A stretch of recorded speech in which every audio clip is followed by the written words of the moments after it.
Ya, pemirsa, Jarnas Gamki Gama layangkan aduan dugaan pidana pemilu terhadap Jokowi di kantor Bawaslu. Barang bukti foto dan video Jokowi saat berpose 2 jari dalam mobil kepresidenan dikantongi untuk memperkuat aduan.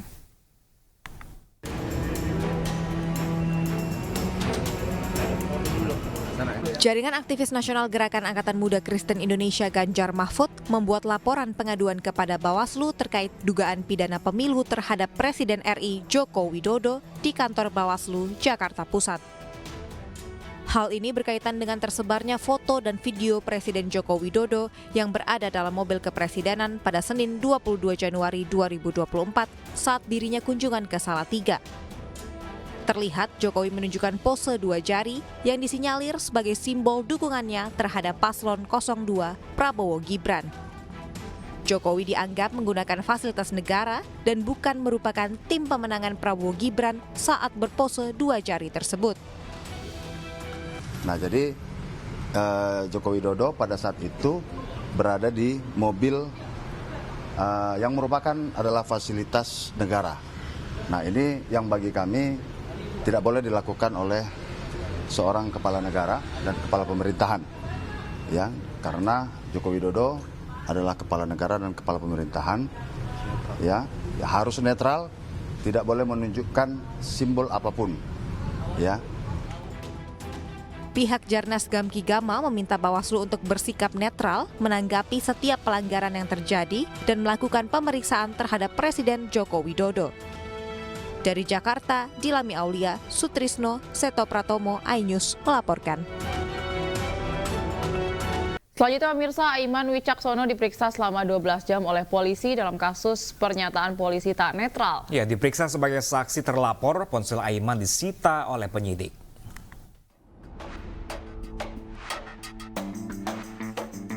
Juru bicara TPN Ganjar Pranowo Mahfud MD, Aiman Wicaksono diperiksa selama 12 jam oleh polisi atas pernyataannya yang menyebut Polri tidak netral dalam pemilu. Selesai pada Jumat malam, Aiman dicecar 59 pertanyaan yang telah dijawab oleh Aiman berdasarkan fakta-fakta yang dimiliki. Dalam pemeriksaan di Polda Metro Jaya, ponsel Aiman disita penyidik walau dirinya keberatan. Aiman juga tetap berusaha melindungi identitas narasumber yang memberikan informasi. Saya harus sampaikan, ya, walaupun handphone saya akhirnya harus disita, tapi saya berkomitmen untuk tidak akan menyebutkan siapa narasumber saya, karena saya meyakini mereka ini adalah orang-orang yang baik, yang wajib dilindungi identitasnya. Aiman yang dikenal sebagai wartawan yang kritis juga menyatakan selain dirinya, sejumlah media massa juga menyampaikan hal yang sama terkait dugaan Polri tidak netral. Bedanya dirinya justru diproses pidana. Tim Liputan iNews melaporkan. Sementara sebelumnya, pemirsa, ketika Aiman dalam pemeriksaan, Ketua Umum Partai Perindo Haritanu Sudibyo mendatangi Polda Metro Jaya. HT memantau penanganan kasus Aiman yang merupakan kadernya. Tadi sampai jam 7 masih belum selesai, makanya saya datang ke sini karena disampaikan oleh anak buah saya Aiman, dia dipanggil sebagai saksi, tapi HP-nya mau disita. Saya kan bingung. Saya teman banyak, sebagai saksi HP disita. Setahu saya kalau sudah tersangka baru boleh ada penyitaan. Makanya saya datang ke sini untuk menanyakan kenapa, bukan masalah takut HP disita, masalahnya ini Aiman kan sebagai warga negara. Dia punya hak, dia punya kewajiban. Yang saya tahu sebagai saksi tidak pernah ada barang yang disita dari saksi.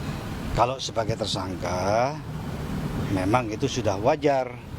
Maka saya datang ke sini, tapi saya kecewa sekali. Saya datang 1 jam saya nunggu, duduk di ruang tamu nggak boleh masuk. Terus saya dikasih kabar HP-nya disita. Ya makanya saya keluar, sudah terlanjur. Saya keluar, sekarang saya di depan Bapak Ibu, ya awak media semua. Saya mau pulang, cuma saya kecewa. Ya kecewa, ini ya begini. Kalau sebagai saksi bisa ada penyitaan, besok-besok ada 10 saksi, 20 saksi, 30 saksi, 100 saksi, semua bisa disita. Kepastian hukum di Indonesia itu seperti apa? Kita sebagai warga negara, sebagai rakyat, ingin ada kepastian hukum. Supaya apa yang kita kerjakan itu ada kepastian. Kita tahu mana yang benar, mana yang salah. Itu saja. Dan pemirsa, untuk membahasnya lebih lanjut, kita terhubung dengan Direktur Penegakan Hukum dan Advokasi Tim Hukum TPN Ganjar Mahfud, Bapak Ifdal Kasim. Selamat pagi, Pak Ifdal, telah bergabung bersama kami. Selamat pagi. Ya, baik. Pak Ifdal, ini 12 jam pemeriksaan kemarin terhadap Aiman. Apa poin yang ditanyakan penyidik, Pak? Poin pertanyaannya itu mengarah pada pembuktian terhadap unsur-unsur yang didakwakan atau yang dituduhkan kepada saksi ini ya. Ini kan sebetulnya belum ada tersangka, tapi saksi. Sedangkan tindak pidananya adalah melanggar pasal 14 dan 15 Undang-Undang Nomor 1 tahun 1946. Nah, pertanyaan-pertanyaan itu adalah ditujukan kepada pemenuhan terhadap unsur-unsur dari pasal ini, yaitu pertanyaan terkait dengan apakah akun yang dimiliki oleh Aiman adalah benar, dan apakah di akun Instagramnya itu betul menyiarkan, mengupload berita konferensi pers yang diadakan oleh media center TPN Ganjar Mahfud, dan kemudian diperdalam lagi dengan pertanyaan terkait dengan materi yang dibahas di dalam press conference itu, membicarakan apa, kemudian juga ditanyakan terkait dengan narasumbernya. Nah, selanjutnya juga ditanyakan mengenai apakah yang disampaikan oleh narasumber itu diyakini atau saudara saksi mengetahui itu benar atau tidak. Nah, jadi memang pertanyaan-pertanyaannya ingin mengarahkan bahwa apa yang disampaikan oleh saudara Aiman ini memenuhi unsur undang-undang pasal 14-15 itu, yaitu menyebarkan kabar bohong. Baik. Yang dapat menimbulkan keonaran di masyarakat. Nah, karena itu pertanyaan lebih ke sana, tapi media yang digunakan dalam menyampaikan kabar bohong itu adalah Instagram milik Aiman dan beberapa yang lainnya. Nah, karena itulah untuk mendukung penyelidikan itu, kemudian penyidik sudah menyiapkan surat atau penetapan pengadilan ya terhadap penyitaan. Nah, karena mereka menganggap bahwa penyitaan terhadap HP milik saudara Aiman itu adalah bagian dari proses penyidikan. Oke. Nah, itulah kenapa kemarin kita alot ya, sangat alot membahas soal penyitaan ini. Nah, Bang Ifdal, sampai akhirnya berkembang sampai jam 12 malam. Nah, ini kalau soal penyitaan ponsel Aiman sebagai saksi terlapor ini, apakah ini sudah sesuai aturan? Lalu apa alasan penyidik untuk menyita ditanyakan kepada saudara Aiman itu berkisar di soal itu. Lalu alasan penyidik untuk menyita ponsel tersebut untuk apa, Bang Ifdal? Kenapa? Alasan penyidik menyita ponsel tersebut apa, Bang Ifdal? Ya, kami kan menanyakan apa urgensi ya yang mendesak bagi pihak penyidik untuk menyita HP tersebut. Karena itulah, karena kami melihat tidak ada urgensi, tidak ada apa yang mendesak untuk mengambil atau menyita HP tersebut. Nah, karena itu kami meminta agar proses penyitaan ini harus didasarkan oleh ketentuan hukum, yaitu ada penetapan pengadilan. Oke, Bang Baik. Ifdal masih bergabung bersama kami. Selain kami mengatakan perlu ada penetapan pengadilan terhadap penyitaan tersebut sesuai masih terdengar ya? Ya, oke, baik. Kedua, yang kami jadi alasan juga adalah bahwa kami sudah melaporkan soal penyelidikan oleh kepolisian ini ke Dewan Pers. Karena kita tahu bahwa Aiman pada saat melakukan press conference tersebut itu masih berstatus sebagai wartawan karena beliau belum cutinya belum disetujui, karena cutinya baru disetujui itu pada tanggal 28 November walaupun diajukan pada 4 November. Jadi dia masih berstatus sebagai wartawan. Nah, karena itulah kami ingin memastikan kami meminta kepada Dewan Pers untuk memvalidasinya dan juga untuk memvalidasi terkait dengan narasumber-narasumber yang dipunyai oleh Aiman ini. Karena kan anggapannya seakan-akan narasumber ini tidak ada ya. Karena itu kan tuduhannya kabar bohong. Nah, karena itu agar memastikan perlindungan juga terhadap narasumber media, karena itu kami sampaikan kepada Dewan Pers. Nah, ini menjadi alasan kami untuk mengatakan karena sudah berproses di Dewan Pers, maka penyitaan ini nanti setelah selesai proses di Dewan Pers, karena Dewan Pers juga memerlukan bukti berupa apa yang tersimpan di dalam HP tersebut. Nah, ini yang menimbulkan dialog yang cukup lama dengan dengan penyidik berkali-kali harus konsultasi dengan atasannya dan balik lagi ke kami untuk menyampaikan apa yang disampaikan atasannya.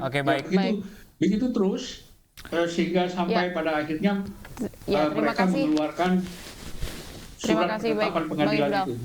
Baik Bang Ifdal, sayang sekali waktu kami terbatas. Terima kasih Bang Ifdal Kasim. Semoga ini juga untuk pelajaran semua. Biar kritik tidak berujung sebagai pidana, istilah seperti itu. Setuju. Dan semoga kasus ini bisa mendapatkan titik terang secepatnya. Baik, terima kasih Bang Ifdal Kasim. Kita selanjutnya pemirsa, ada informasi mengenai Capres nomor urut 3 Ganjar Pranowo membela Aiman Wicaksono. Iya, saat kampanye akbar di Cirebon, di depan banyak pendukungnya, Ganjar menyatakan akan terus mengawal kasus yang menyeret Aiman. Tim Ganjar Mahfud akan terus mendampingi Aiman.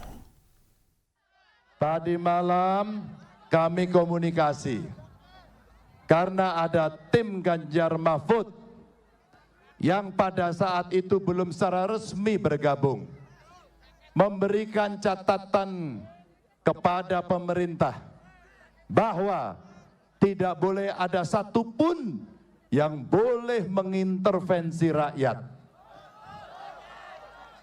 Dan anak itu sekarang diperiksa oleh kepolisian. Namanya Aiman Wicaksono. Kami akan bela Aiman. Aiman adalah seorang jurnalis yang sedang menceritakan kondisi dengan hak dan kebebasan jurnalismenya. Maka sebenarnya cara melawannya bukan menangkap, bukan memeriksa. Tapi silakan Anda punya hak jawab. Itulah pers yang bebas yang saat itu diperjuangkan dalam era reformasi. Tim Ganjar Mahfud hari ini akan mendampingi. Kita akan tanyakan pada penegak hukum apa sebenarnya yang terjadi. Pemirsa, istri Capres nomor urut 3 Ganjar Pranowo, Siti Atikoh, meninjau pabrik coklat di Kampung Coklat Blitar. Ya, Atikoh menilai pemirsa sociopreneurship menjadi salah satu hal yang sangat penting karena dapat bermanfaat bagi seluruh elemen masyarakat.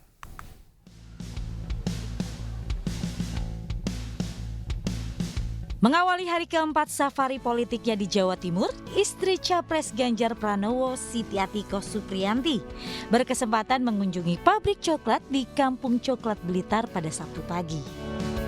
Atikoh berkeliling dan melihat proses pembuatan dari buah coklat menjadi salah satu cemilan favorit masyarakat Indonesia. Dalam kegiatan ini, Atikoh mengapresiasi pabrik karena menerapkan integrated farming sekaligus juga menunjang wisata di Blitar.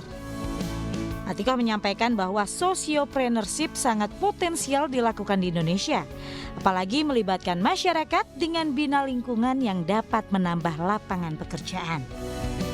Ya sebetulnya sangat potensial ya, sangat potensial dengan sociopreneurship itu. Jadi ada dalam tanda kutip bina lingkungan. Kalau masyarakat itu dilibatkan, itu tentu semua juga akan mensupport. Kemudian yang kedua, ini juga penyerapan tenaga kerja yang luar biasa. Apalagi kalau tenaga kerjanya itu dari masyarakat sekeliling. Diketahui sebelum meninjau proses pembuatan coklat, Atikoh mengikuti pengajian mingguan di dalam area Kampung Coklat. Dari Blitar, Jawa Timur, Gisel Yanurahma, Yudi Permana, iNews melaporkan.